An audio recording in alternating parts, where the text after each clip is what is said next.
Valsugana all'altezza di Rosà tra la moto di un 27enne ed un'auto. Il giovane centauro bassanese è morto poche ore dopo in ospedale.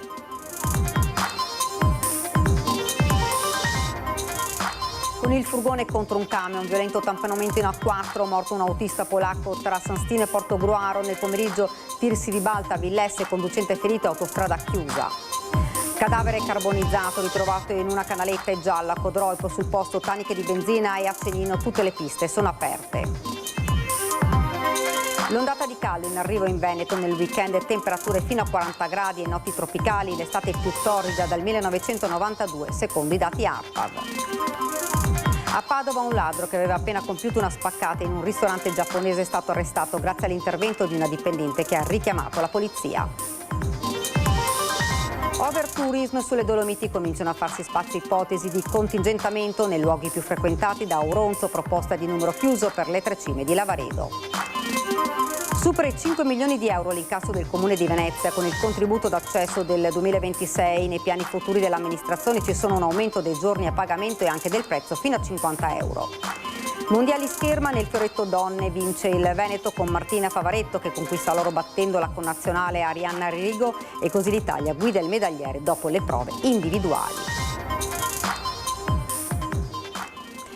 Buonasera, ben ritrovati, edizione regionale dei nostri notiziari, dunque questi titoli, ma in primo piano il nostro quesito, le nuove regole del DDL antimaranza, tra cui quella che cambierebbe il criterio con cui viene accertata la capacità di intendere e di volere del minore tra i 14 e i 18 anni. Attualmente il giudice deve verificare caso per caso la capacità di intendere e di volere al momento del reato. Se questa capacità non viene accertata, il minore non può essere ritenuto imputabile. Con la riforma proposta dal governo invece sarà l'eventuale incapacità dove essere dimostrata. Per questo noi vi chiediamo la vostra opinione. DDL antimaranza, 14 anni, capaci di intendere e di volere. Se volete rispondere di sì lo vedete in verde, se invece volete rispondere di no in rosso. L'esito di questo sondaggio nel corso della nostra trasmissione in prima serata Ring. Ed ora la cronaca, ancora sangue sulle strade. Un motociclista di 27 anni di Bassano è morto dopo uno scontro violento contro un'auto. È successo a Rosà. Non ce l'ha fatta il 27enne di Bassano del Grappa che nel primo pomeriggio si è scontrato con la sua moto contro un'auto. Il dramma a Rosà lungo la SS47 in via Capitano Alessio, all'altezza dell'incrocio con via dei Bersaglieri. A nulla è servito l'intervento immediato di un volontario del SUEM 118 fuori servizio che ha praticato sul giovane il massaggio cardiaco in attesa dell'arrivo dell'ambulanza. I sanitari hanno lavorato a lungo, sembrava che le sue condizioni, seppur gravissime, si fossero stabilizzate, ma una volta portato al San Bassiano il suo cuore ha smesso di battere. Il Centauro stava procedendo verso sud, verso il centro del paese, quando è stato centrato in pieno da un Audi con a bordo 2 persone. Uno scontro tremendo, l'auto mezza distrutta, con gli airbag che sono scoppiati dalla violenza era il colpo. Il 27enne è stato sbalzato sull'asfalto facendo un volo di diversi metri, sbattendo violentemente la testa a terra. Nonostante il casco, un trauma troppo grave. Una scena tremenda, come ci racconta una residente ancora sotto shock, tra le prime a chiamare i soccorsi. Mica solo visto il volo che ha fatto il ragazzo. Mi sono scioccata perché 4 anni fa ho fatto a me nipote e ho rivissuto tutto. Mica faccio me fiore. Fa presto, chiama l'ambulanza perché questo qua io ho occupato. E basta. E dopo 6-7 minuti si arrivai, io ho prestato subito i soccorsi, tutto quello che serviva. A me Mario che ha tolto un ombreo poverino, io ho messo là, è stato sempre là finché sono andati via per fare ombra perché è in mezzo a strada per terra. Sul posto per i rilievi la polizia stradale, in attesa delle perizie entrambi i mezzi sono stati posti sotto sequestro ed è stata aperta un'indagine per omicidio stradale, l'ennesima giovane vita spezzata sulle nostre strade. Ed ancora un violento tamponamento lungo l'autostrada A4 è costato la vita ad un uomo di nazionalità polacco. L'incidente ha provocato lunghe code e pesanti ripercussioni sulla viabilità. Ancora una tragedia sull'asfalto lungo l'autostrada A4. Un uomo di nazionalità polacca ha perso la vita in un incidente avvenuto nel tratto compreso tra Portogruaro e San Stino di Livenza all'altezza del chilometro 449. La vittima era alla guida di un furgone che, per cause ancora in corso di accertamento, ha tamponato violentemente un mezzo pesante che lo precedeva. L'impatto è stato devastante e all'arrivo dei sanitari del 118 per l'uomo non c'era ormai più nulla da fare. Il personale medico ha potuto soltanto constatarne il decesso. Pesantissime le ripercussioni sulla viabilità. Il tratto autostradale tra Portogruaro e San Stino di Livenza è stato immediatamente chiuso al traffico, provocando lunghe code tra Latisana e Portogruaro per i veicoli provenienti da Trieste e Udine e forti rallentamenti anche lungo la 28 con disagi che hanno interessato diversi comuni del Pordenonese. La circolazione è stata poi ripristinata, ma le conseguenze sul traffico si sono protratte ancora a lungo. Sul posto sono intervenuti i sanitari del 118, le forze dell'ordine e il personale autostradale per i rilievi e la gestione della viabilità. Restano al vaglio degli investigatori l'esatta dinamica e le cause che hanno provocato il tragico schianto. Un altro incidente ha provocato pesanti disagi nel pomeriggio di oggi lungo l'autostrada A4 nel tratto tra Villesse e Palmanova in direzione Venezia. Un autoarticolato si è ribaltato per cause ancora in fase di accertamento, invadendo parte della carreggiata, battendo alcuni metri della barriera di sicurezza e perdendo il carico lungo la scarpata. Il conducente, rimasto lievemente ferito, è riuscito ad uscire autonomamente dalla cabina. Un cadavere carbonizzato è stato ritrovato in una canaletta, è giallo a Codroipo, sul posto taniche di benzina e accendino. Tutte le piste sono aperte. È giallo sul ritrovamento a Codroipo del corpo carbonizzato di un uomo non ancora identificato, dall'apparente età di 35-40 anni, di pelle chiara. A fare la scoperta un operaio del consorzio di bonifica della pianura friulana che ha dato l'allarme. Stamattina venivo qua al lavoro e sono passato alle 6, non ho visto niente. Alle 10, che ero un po' più tranquillo, purtroppo ho trovato una persona a esamine sulla canaletta lì. Prima pensavo una bambola così, invece poi c'era, come si chiama, una persona bruciata, carbonizzata. Il cadavere era inarcato, con la schiena appoggiata sulla sponda di 2 canalette in cemento, la testa completamente bruciata, penzolante da un lato, con il torace e le gambe dall'altro. La strada sterrata privata dove è stato trovato conduce da via Biauzzo all'impianto di irrigazione del consorzio. Vicino al corpo sono state trovate una bottiglia di acido muriatico, una piccola tanica di benzina e un accendino. Nessun mezzo è stato trovato nelle vicinanze. Se l'uomo si è spostato da solo, lo ha fatto camminando. Non risultano al momento segnalazioni di persone scomparse. I documenti sono stati distrutti dalle fiamme come parte dell'abbigliamento che l'uomo indossava. Le strade sono 2 sulle quali si concentreranno gli inquirenti, quella dell'omicidio o quella del gesto volontario. Sul posto sono giunti in prima battuta i vigili del fuoco che dopo poco hanno abbandonato la scena, poi i carabinieri di Codroipo insieme ai colleghi della compagnia di Udine e del nucleo investigativo e del reparto scientifico. Sopralluogo anche da parte del pubblico ministero Andrea Gondolo che coordina le indagini. A quanto si apprende la morte risalirebbe ad almeno 24 ore prima del ritrovamento. Lo ha stabilito il medico legale Carlo Moreschi che ha effettuato un primo esame esterno del cadavere in attesa dell'autopsia che verrà effettuata nei prossimi giorni. Sul corpo non sarebbero emersi segni di violenza. La datazione della morte apre ad alcuni interrogativi. Per esempio, se in quella strada gli operai del consorzio passano più volte al giorno, gli investigatori dovranno capire perché la scoperta sia stata fatta solo questa mattina. Lei è passato già ieri sera qui? Ieri sera sono passato verso le 9:30 che dovevo chiudere l'impianto per farlo ripartire domani mattina alle 6. È un'operazione che fate ogni giorno? Ogni giorno sì, ogni giorno di solito facciamo queste operazioni e quindi veniamo su, io passo anche 10 volte durante il giorno. Non aveva notato nulla ovviamente? No, non ho notato nulla, soltanto dopo alle 10 quando ero un po' più tranquillo che avevo sistemato le cose tutta per la mattinata ho visto questa chiazza nera lì sulla canaletta. Ho l'impressione che potesse essere qualsiasi cosa sia successa da poco o da parecchio tempo, sentiva odore di incendio, di bruciato che può far immaginare da un qualcosa da poco accaduta oppure da ore? No, odore non si sentiva niente. Ho visto solo questa chiazza nera, però poi dopo non ho visto il corpo e purtroppo lì ho capito che purtroppo era una persona.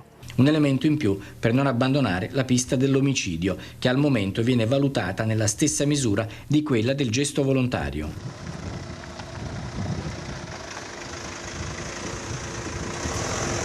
Ed ora nel Trevigiano è stato denunciato a piede libero il 32enne nigeriano, protagonista di un pomeriggio di follia sabato a Mogliano, dove ha spintonato anche un carabiniere mandando in frantumi una vetrata. È lo stesso soggetto che aveva lanciato un sasso contro il Duomo, l'Amarezza e l'ira del sindaco.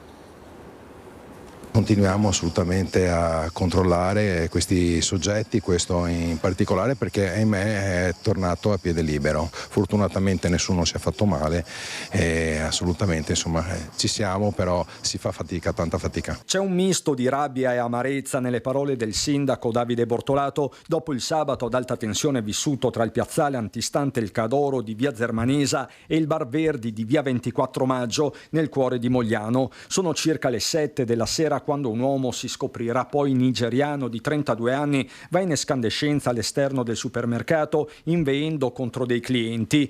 Il fare è minaccioso, cerca di alzare anche le mani, sembra alterato e quando capisce che qualcuno ha allertato il 112 scappa, percorre diverse centinaia di metri ed entra al Bar Verdi dove chiede di usare la toilette. L'abbiamo lasciato andare in bagno e poco dopo sono arrivate 2 pattuglie dei carabinieri che si sono appostati proprio vicino al bagno e hanno aspettato che il ragazzo uscisse.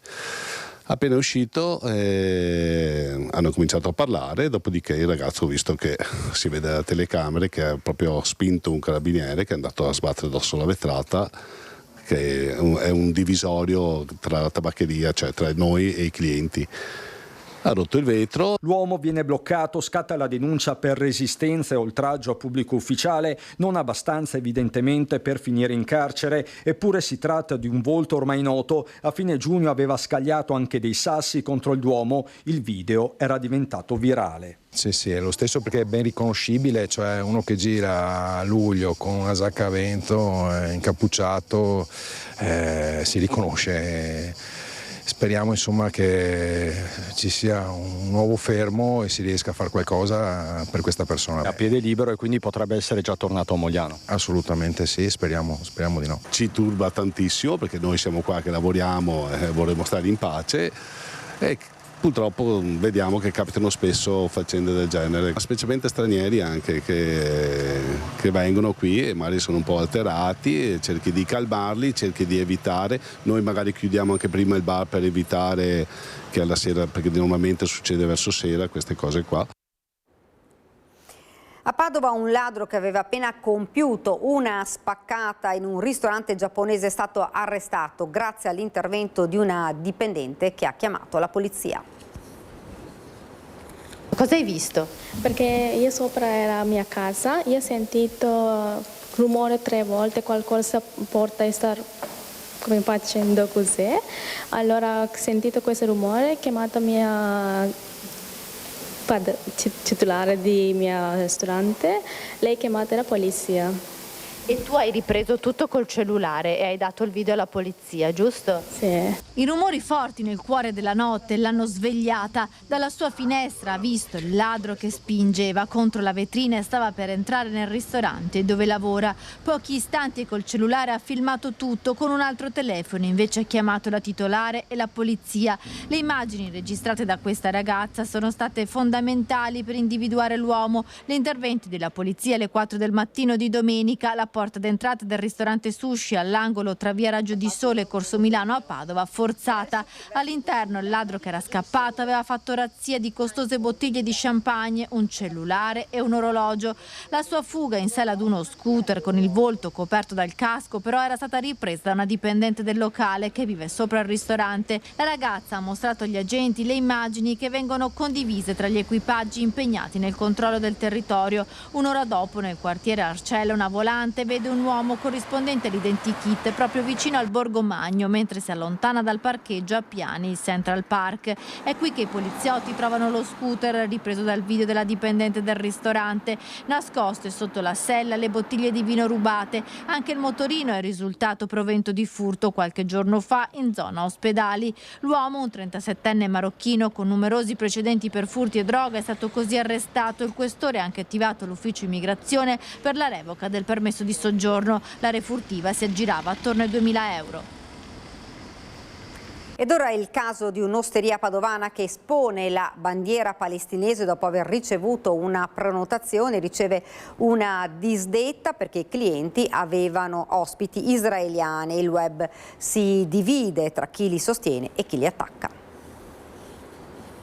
E riceviamo una chiamata, sempre dalla stessa persona, che ci dice che un loro collega era passato davanti e aveva visto la bandiera palestinese esposta e che per loro era un problema perché aveva una delegazione israeliana come ospite. E per noi non è un problema. Prenotazione disdetta perché nella vetrina del suo ristorante c'è esposta la bandiera palestinese. A raccontare l'episodio con un video sui social è uno dei titolari dell'osteria Fuori Porta nel quartiere Arcella di Padova. La scorsa settimana aveva ricevuto una prenotazione per un tavolo da 6 a pranzo. Poi tutto era stato disdetto perché nel gruppo c'era una delegazione israeliana e la bandiera palestinese esposta in vetrina per loro era un problema. Il titolare dell'osteria spiega così la decisione. Per loro, dice, non è un problema prendere una posizione chiara. Non è un problema posizionarci, non è stato un problema decidere tutti insieme di appendere le bandiere, non è stato un problema decidere tutti insieme di fare sciopero l'anno scorso, a partecipare alle manifestazioni che sono state all'Interporto e a Padova, eccetera.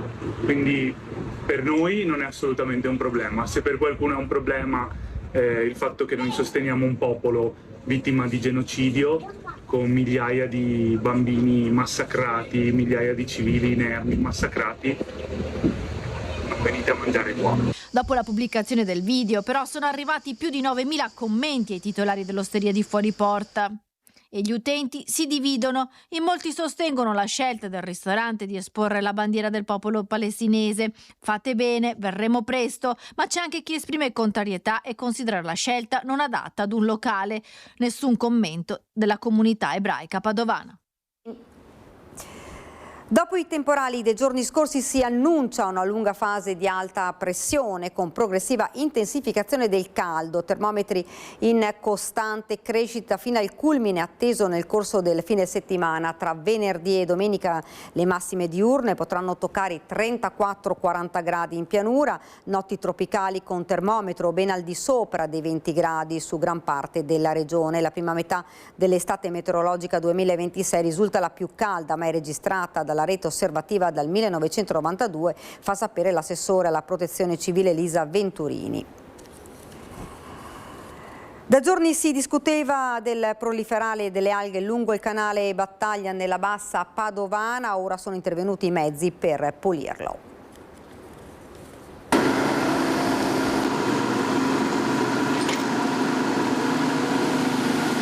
I mezzi del consorzio di bonifica lavorano per ripulire il canale che scorre nel cuore di Battaglia Terme, nella bassa padovana. Da giorni il canale Battaglia, che collega il Bacchiglione all'Adige e che scorre al centro del paese, era infestato da alghe che, grazie al poco ossigeno presente nell'acqua, proliferano. Sul posto, per un sopralluogo, era intervenuta anche l'assessore all'ambiente della Regione Veneto, Elisa Venturini, che ha annunciato che si sta muovendo per far incontrare tutti gli enti che gestiscono le reti fluviali del Veneto attorno ad un tavolo. Il ruolo adesso che debba avere la Regione del Veneto è quello di riuscire a garantire un coordinamento tra i vari soggetti che intervengono lungo i corsi d'acqua. Sto pensando ai geni civili piuttosto che alle strutture tipo infrastrutture venete che hanno la possibilità quindi di agire lungo i corsi d'acqua per garantire la navigabilità, per garantire la pulizia e soprattutto per metterli anche in sicurezza, anche perché collegato a questo clima che diventa sempre più caldo abbiamo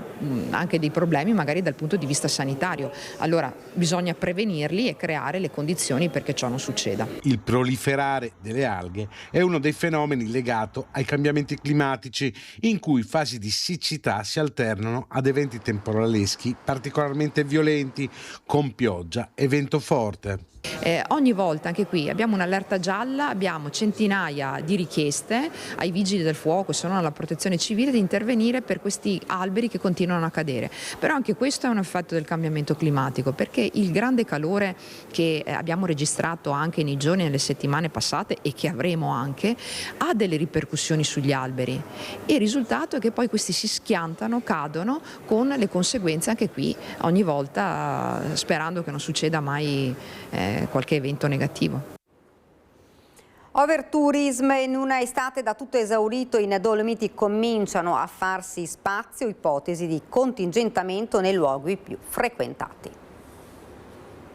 Le immagini delle code, dei parcheggi esauriti e dei sentieri affollati sono oramai diventate una costante nelle giornate di punta alle Tre Cime di Lavaredo e così torna sul tavolo una proposta che ciclicamente riapre il confronto: contingentare gli accessi per limitare la pressione turistica su uno dei luoghi più iconici delle Dolomiti. Il numero di persone che arriva a Misurina e che vuole salire alle Tre Cime è quest'anno più alto. Bisognerà fare adesso un ragionamento con il Comune di Auronzo e con Dolomiti Bus per cercare di trovare una soluzione, così come il Comune di Auronzo ha studiato i parcheggi a pagamento, quindi con prenotazione a Misurina, alle Tre Cime, così dovrà probabilmente essere presa la stessa direzione anche per la questione del trasporto. Un anno fa in via sperimentale partì l'accesso su prenotazione. I turisti che vogliano ammirare le Tre Cime devono premunirsi per tempo per avere la certezza di un posto auto, moto, camper nel piazzale del rifugio Auronzo, che ha 700 posti. Chi non ha la prenotazione si mette in fila ad aspettare le navette, ma ultimamente le code sono impressionanti, come i disagi. La nuova ipotesi punta a individuare strumenti capaci di coniugare tutela ambientale e fruizione del sito.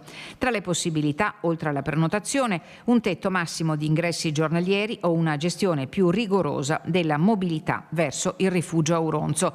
L'obiettivo dichiarato è preservare un patrimonio naturale riconosciuto dall'UNESCO, riducendo l'impatto del traffico, dell'affollamento e dell'erosione dei sentieri, soprattutto nei periodi di massima affluenza. Ma il tema resta delicato. C'è un problema a valle con l'attesa delle persone che aspettano in coda all'arrivo delle corse di Dolomiti Bus, e al ritorno lo stesso problema, perché ovviamente il numero di corse TPL non riesce a smaltire tutte le persone che vogliono o salire prima o scendere dopo. Per il momento non ci sono decisioni definitive, ma il confronto è destinato a intensificarsi in vista delle prossime stagioni turistiche e, garantisce il presidente della provincia Staunovo Polacco, sarà già al centro della prossima riunione dell'ente di governo. Si possono si gettano le basi per i ragionamenti da fare poi anche col gestore. Oggi riguarda Auronzo e le Tre Cime, ma in generale possiamo anche valutare anche le altre situazioni di criticità che ci sono. Supera i 5 milioni di euro l'incasso del Comune di Venezia. Con il contributo d'accesso del 2026 nei piani futuri dell'amministrazione ci sono un aumento di giorni a pagamento e anche del prezzo fino a 50 euro.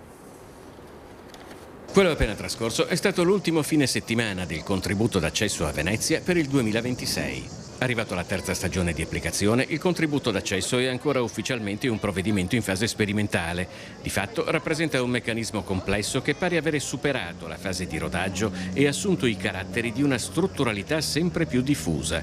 I 29 giorni del 2024 sono diventati 54 nel 2025 e 60 nel 2026. Abbiamo superato i 5 milioni di incassi, pari a 650.000 appunto voucher a pagamento da parte dei turisti.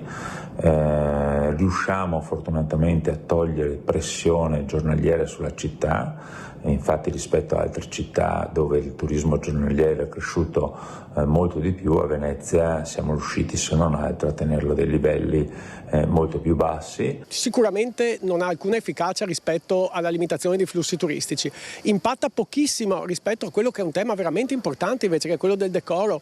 Siamo davanti a questi weekend veramente devastanti per la città, che non hanno nulla a che vedere col fatto che si paghi o non si paghi il ticket. Il dibattito rimane aperto. L'ingresso a pagamento in un'intera città è un provvedimento unico a livello mondiale e per i suoi detrattori sancisce in maniera definitiva la trasformazione di Venezia in parco a tema turistico, senza ridurre il flusso di visitatori. La città peraltro è già al minimo storico di abitanti e in tutto il comune ci sono più di 80.000 posti letto turistici.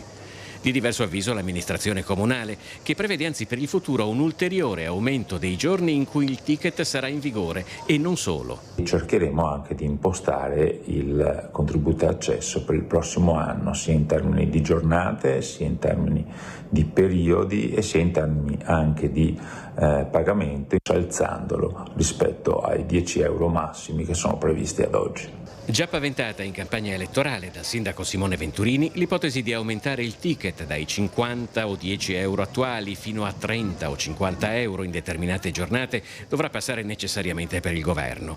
Qui la diversità di vedute con il centro-sinistra diventa ancora più abissale. Non mettere una barriera all'ingresso di questo tipo, ma studiare a fondo e ragionare su quelli che possono essere gli incentivi e i disincentivi rispetto al turismo, che sia questo di massa, una distinzione che a me è sempre spiaciuta fare, e quando si parla appunto, e mi sembra più una boutade, di ticket a 50 euro, credo che veramente sia una boutade, perché significherebbe far sì che la città possa essere visitabile solo dai ceti ambienti. Non credo questo sia un sistema interessante.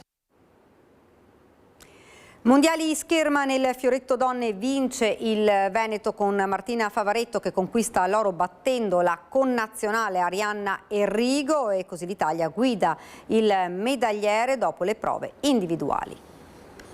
Le lacrime di gioia, inginocchiata a terra, Martina Favaretto è campionessa del mondo di fioretto ai mondiali di Hong Kong, una finale tutta italiana. La 24enne veneta ha battuto Arianna Enrigo che sale sul secondo gradino del podio. Favaretto, nata a Campo San Piero di Noale, ora vive a Zero Branco ma si allena con l'Antoniana Scherma di San Giorgio delle Pertiche, dove è grande la gioia del suo maestro Mauro Numa, storico campione di fioretto e oro olimpico nell'84 a Los Angeles. L'ho sentita molto contenta, ha raggiunto un obiettivo che era da anni che voleva seguire, il titolo mondiale. Lei è sempre stata molto costante, ha ottenuto un sacco di vittorie di Coppa del Mondo, sia quest'anno è salita 5 volte sul podio, l'anno scorso ha vinto 4 prove di Coppa del Mondo, quest'anno ne ha vinte anche 3. Gli mancava, diciamo, un titolo importante. Quest'anno è riuscita a realizzare il suo sogno. Tra le prime telefonate di Martina da Hong Kong, proprio il suo maestro, l'atleta veneta che fa parte del gruppo sportivo delle Fiamme Oro, ha vinto il derby azzurro per 15-7 e porta a casa il suo primo titolo mondiale della carriera. Un risultato meritato perché è sempre stata costante, è sempre stata, diciamo, lì per vincerlo, è sempre salita sul podio, però gli mancava il titolo. Quest'anno è riuscita sia a vincere il titolo mondiale che a vincere la Coppa del Mondo assoluta. Questa era l'ultima notizia, ora il meteo, poi le previsioni del tempo. Grazie per averci seguito, arrivederci.